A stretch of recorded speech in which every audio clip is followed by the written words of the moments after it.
everyone, I'm Nadine and welcome to Bookish Nook. Today I am doing my Divergent movie expectations and including my top 5 moments that I am most anticipating. Before I start this video, I just want to say that if you have not read Divergent, there are going to be spoilers from beginning to end, so leave now unless you want to be spoiled. So, after rereading Divergent, I fell in love with the story again. I first read this book 2 years ago this month, so I went into it pretty much not knowing anything that happens or remembering anything, so sort of like rereading it for the first time again. I took a lot of notes, as you can see, and I have a page full of them as well. But I first want to say that I think that the Divergent movie has a real good chance of making it to the book-to-movie adaptation success like Catching Fire. And I say that because I always compare movies to Catching Fire because it was like 100% the best book movie adaptation. And I think that Divergent has the potential to make it up there as well.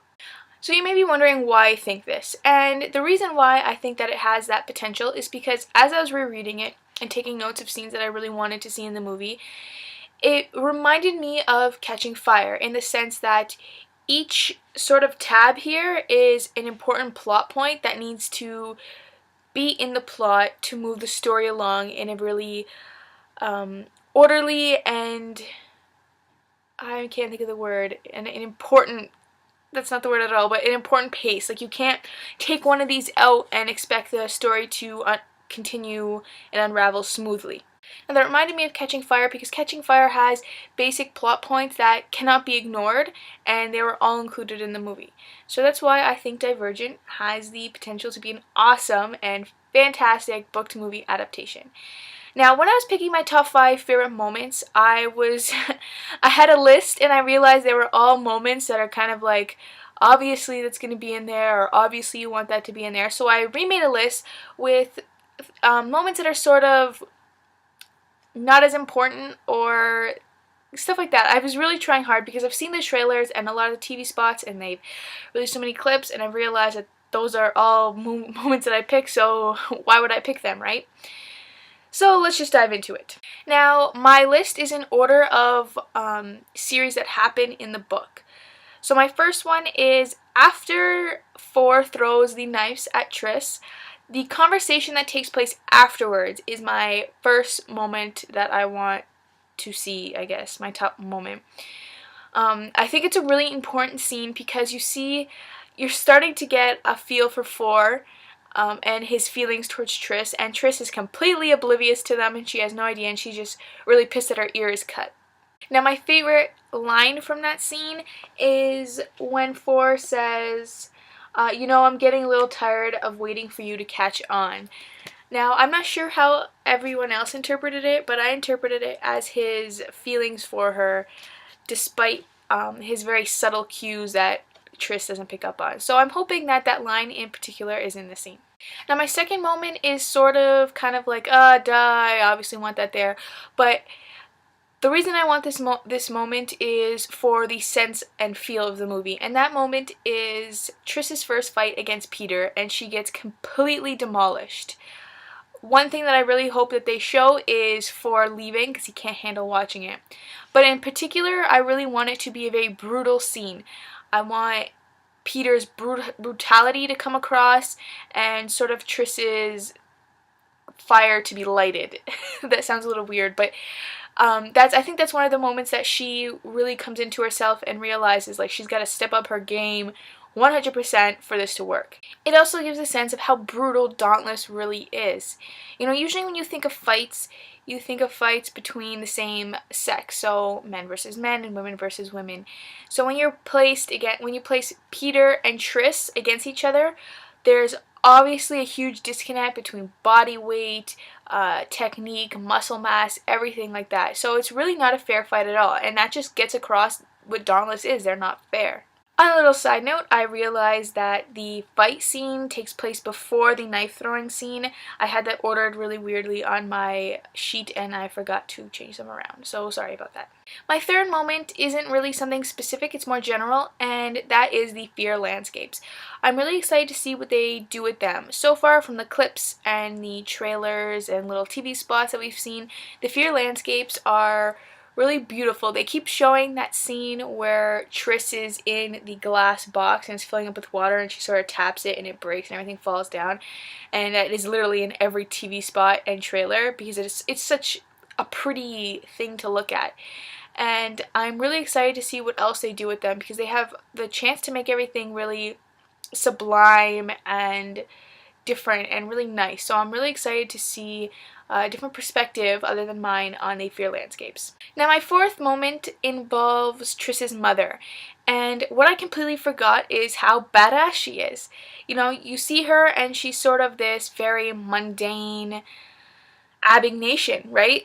She is literally the epitome of abnegation. And then when you see her first, when she comes to the Dauntless compound, and she sort of bombarding Triss with these questions, and Triss doesn't understand what's going on, and she leads her, you know, as if she knows where she's going. And it really just shows you a different side of Triss's mother. And the end scene where Triss's mother gives up her life for Triss to get away was absolutely crazy and really sad and heartbreaking.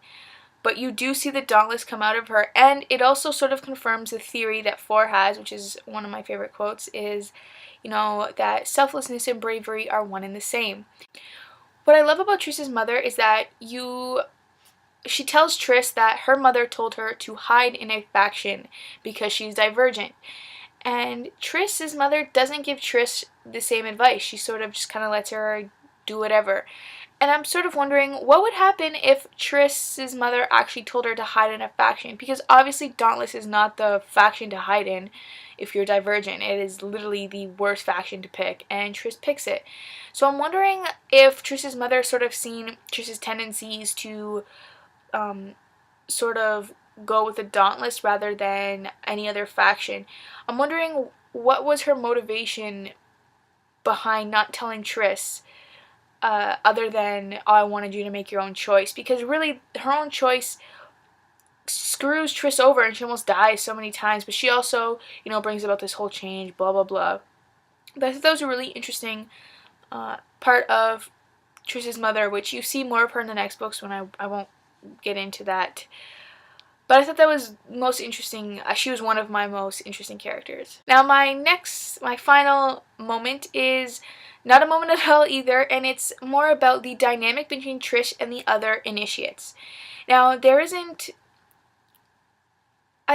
much dynamic in the book per se, so I'm wondering how they're going to change it in the movie, because I've seen a clip of Christina getting pushed off the ledge or whatever, and Triss is the one who speaks up first in the clip. I don't know if they edit it differently or if they make her speak up first, which I thought was a very interesting decision, because in the books, Triss isn't the most likable character. She is strong and independent, but she has this fierceness within her that is she's so concerned with her own safety that everything kind of falls to the side. And there are some moments when she's thinking things, for example, when Christina is hanging over the ledge and she thinks of, because Will is the first one who says it, she thought some things that I thought were a little kind of mean, I think.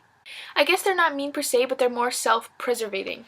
So she thinks, would I be even strong enough to hold on to her? Would it be worth my effort to help her if I know I'm too weak to do any good? And then she continues to say, I know what these questions are, excuses. So she has these moments where she is not the best character in the world and she is thinking about herself over others, despite Christina hanging on a ledge. So I'm wondering how they're going to translate that into the movie, or they're going to take it out altogether, because from the clip it looks like they're taking it all together.